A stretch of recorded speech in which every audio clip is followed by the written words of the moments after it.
సిద్దిపేట జిల్లాలో heart attack కేసులు నానాటికి పెరుగుతుండడం కలకలం రేపుతోంది. గుండెపోటుతో యువకులు చనిపోవడం కలత చెందిస్తోంది. ఒక్కసారిగా కుప్పకూలి మృతి చెందడం ఆందోళనకు గురిచేస్తోంది. జీవనశైలిలో మార్పు, ఆహారం తదితర విషయాల్లో యువత ఆరోగ్యం చేస్తూ ప్రాణాల మీదకు తెచ్చుకుంటున్నారు. ఎంతో భవిష్యత్తు ఉన్న యువత అర్ధాంతరంగా ప్రాణాలు కోల్పోతూ కన్నవారికి కన్నీరు మిగుల్చుతున్నారు. శారీరక శ్రమ లేకపోవడం, మంచి ఆహారం తీసుకోకపోవడం వంటి అంశాలపైన దృష్టి పెట్టకపోవడం కారణమవుతున్నాయని వైద్య నిపుణులు చెబుతున్నారు. గుండె జబ్బులు ఎందుకు వస్తున్నాయనే అంశంపై సీనియర్ గుండె వైద్య నిపుణులు సతీష్ రామారావు కీలక విషయాలు వెల్లడించారు. ఇదే అంశంపై మరిన్ని వివరాలు మా ప్రతినిధి స్వామి అందిస్తారు. గత సంవత్సరం భారీగా ఈ అటాక్ కేసులు పెరిగిపోతా ఉన్నాయి. చాలా మంది ఈ అటాక్ బారిన పడి చనిపోయిన సందర్భాలు కూడా మనం చూస్తూ ఉన్నాం. 25 ఏళ్ల నుంచి 45 ఏళ్ల మధ్యలో చాలా మంది యువకులు పిట్టల్లో రాలిపోతా ఉన్నారు. అసలు ఈ అటాక్ కేసులు ఎందుకు పెరుగుతూ ఉన్నాయి, అటాక్ రాకుండా ఏం చేయాలి అనే అంశాన్ని మనం ఒకసారి గుండెకి సంబంధించినటువంటి డాక్టర్ గారు ఉన్నారు. సార్ చెప్పండి, ఎట్లా సామాన్య జనం ఇప్పుడు ఈ అటాక్ కేసులు పెరుగుతూ ఉన్నాయి, ఏం చేస్తే బాగుంటుంది? Most common cause of the death in the world is because of the heart attack. It is one of the largest killer in the world. 1.7 million people are dying every year because of the heart. India is a hub in next 5 to 10 years for the heart attack because we are having we are in Asiatic countries and our race is black race, and it is growing in a black race very highly, where diabetes also another cause associated with the hypertension which causes heart attack in early ages. Male and female up to 40 years of age carries the equal risk, but after 40 years female and male causes equal percentage, but before 40 years male is having a high risk group of myocardial infarction or heart attack. This is because of the 5 major things which we are medically divided. It's a natural cause, whether you are male or female. Second thing is that your age, which is not under your control. Then comes the comorbid condition, which are the blood pressure, diabetes, dyslipidemia, then your habits, smoking and tobacco chewing, heavy alcoholism, and ultimately your diet habits. So these are the major things which causes the episode of cardiac events in the form of ischemia, infarction.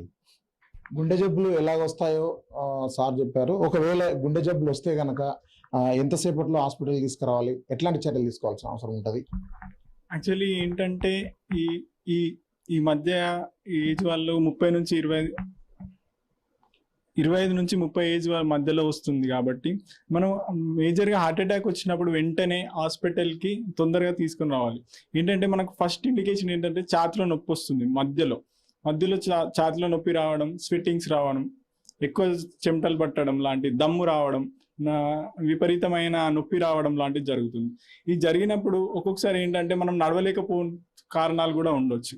అలాంటప్పుడు వెంటనే వచ్చిన తర్వాత మనకు cardiac టెస్టులు చేసుకోవడం, ECG, 2D లాంటివి చేసుకొని, ట్రాపైడ్ టెస్టులు చేసుకొని మనం వెంటనే యాంజియోగ్రామ్ చేసుకోవాలి. యాంజియోగ్రామ్ చేసిన వెంటనే ఒక్కొక్కసారి ఏంటంటే స్టంట్లు పడే అవకాశాలు ఉంటాయి. తొందరగా స్టంట్లు చేసుకున్నట్లయితే మనం పేషెంట్ని రికవరీ చేసుకునే ఛాన్సెస్ ఉంటుంది. మళ్ళీ పేషెంట్ని రికవరీ చేసిన తర్వాత కూడా ఏంటంటే కొందరికి మళ్ళీ డయాబెటిక్, హైపర్టెన్సివ్, మళ్ళీ కొవ్వు పదార్థాలు ఉండడం వల్ల మనం సాధారణంగా చాలా మందికి చెస్ట్ భాగంలో నొప్పి వస్తూ ఉంటుంది. అయితే దానివల్ల చాలా మంది భయపడిపోయి అది అటాక్ కావచ్చు అనేది కూడా కొంత సైకలాజికల్ గా వాళ్ళు చాలా సఫర్ అవుతూ ఉంటారు. ఏది అటాక్, మామూలుగా ఈ మామూలు నొప్పులు ఏముంటాయి? యాక్చువల్లీ ఏంటంటే ఇప్పుడు సాధారణంగా ఛాతీలో నొప్పి ఏమిటంటే ఇప్పుడు విపరీతంగా గ్యాస్ట్రిక్ పెయిన్ లాంటిది కూడా వస్తుంది. ఏంటంటే రాత్రిళ్ళు మనం మసాలా ఫుడ్ తినడం కానీ, మాంసాహారం తినడం వల్ల కానీ, ఎక్కువ ఆయిల్ ఫుడ్ తినడం వల్ల కానీ మన గ్యాస్ట్రిక్ పెయిన్ వల్ల వస్తుంది. ఇంకొకటి ఏంటి, స్మోకింగ్ చేయడం వల్ల కానీ ఇలా మనకు పెయిన్ అన్ని పెయిన్లు హార్ట్ అటాక్ పెయిన్లు కాకపోవచ్చు. ఎందుకంటే మేజర్గా హార్ట్ అటాక్ పెయిన్ ఎలా ఉంటుందంటే విపరీతమైన నొప్పిలా ఉంటుంది, చెమటలు పట్టేస్తుంది ఉంటాయి, మళ్ళీ దమ్ వస్తుంది ఎక్కువగా, వీళ్ళకు ఎక్కువ ఏజ్ వాళ్ళలో ఉంటుంది, మళ్ళీ 30 నుంచి 25 సంవత్సరాల లోపు ఉన్న వాళ్ళకు తొందరగా ఈ ఎక్కువ స్ట్రెస్ వల్ల కూడా వస్తూ ఉంటాయి. సో మనం ఏంటంటే వెంటనే ఇలాంటి లక్షణాలు కనిపించిన వెంటనే హాస్పిటల్కి వచ్చి మనం ఈసీజీ 2D లాంటివి చేసుకొని వెంటనే మనం కార్డియాక్ కన్సల్టెంట్ కలవడం బెటర్. చాలా మందికి ఏదైతే శారీరక శ్రమ లేకపోవడము, మానసికమైనటువంటి ఆలోచనలు ఎక్కువ చేయడము, ఏదైతే ఆహారము హైజీనిక్ ఆహారం అంటే నాణ్యమైనటువంటి ఆహారాన్ని తినకపోవడము, సరిగ్గా లేకపోవడం, ఇవన్నీ ఉంటే కనుక చాలా మంది ఎంగేజ్కి వచ్చే అవకాశాలు ఉంటాయి. ఇవన్నిటిని కూడా యువత దృష్టిలో పెట్టుకోవాలి. శారీరక శ్రమ చేయాలి, మంచి నాణ్యమైనటువంటి ఆహారం తీసుకోవాలి. ఇదంతా చేస్తే కనుక ఈ హార్ట్ అటాక్ల బారిన పడకుండా ఉండే అవకాశాలు ఉంటాయి. ఒకవేళ ఛాతి నొప్పి లాంటిది కానీ లేదా చెస్ట్కు సంబంధించినటువంటి ఏదొచ్చినా కూడా నిర్లక్ష్యం చేయకుండా చిన్నపాటి ఈసీజీ లాంటి టెస్ట్ చేస్తే కనుక ఈ రోగాన్ని నిర్ధారణ చేసుకోవచ్చు అనేది కూడా చెప్తా ఉన్నారు. ఇది సిద్దిపేట జిల్లా నుంచి తాజా పరిస్థితి. కెమెరా పర్సన్ వెంకట్తో స్వామి 6 టీవీ సిద్దిపేట. విశాఖ